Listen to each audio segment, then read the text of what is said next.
I'm so glad that you could join me for another great message, because today we're going to be talking about this book, the Book of Enoch. Now, definitely an interesting book, but it is something that there are many misconceptions around this book, especially when people are trying to canonize it.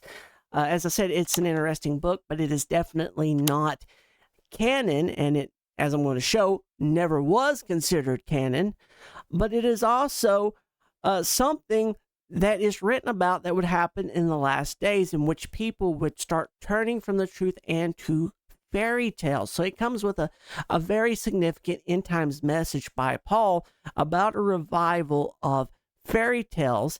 And because fairy tales did play a role in traditional teaching from the rabbis called the Midrash, and we'll explore that a little bit here in a minute, and I'll talk about it.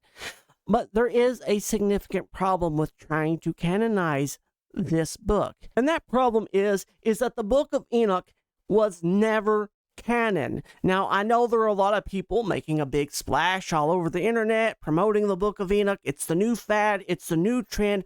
The problem is that the Book of Enoch was never canon. According to the Talmud, the Book of Enoch was never a part of the canon. And in fact, the Hebrew Bible has all the same writings as the Christian Old Testament as canon, or the standardized writings, the accepted writings that are considered divinely inspired, and the Book of Enoch was never one of them. Even when we look at Josephus never included anything that predated the Torah.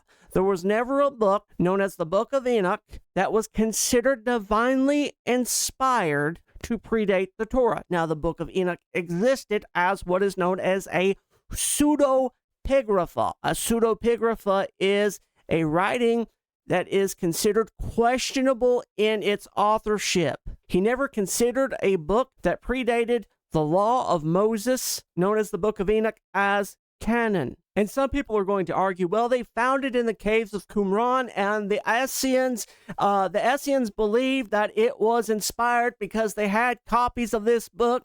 Well, you know, they also didn't have the Book of Esther. Does that mean that the Book of Esther isn't divinely inspired? If you're going to base your entire worldview on what one particular splinter group, a radical splinter group that's separated from mainstream Judaism, are you going to allow them to dictate to you what is considered canon, when all of mainstream Christianity in its founding and in mainstream Judaism never considered the Book of Enoch canon?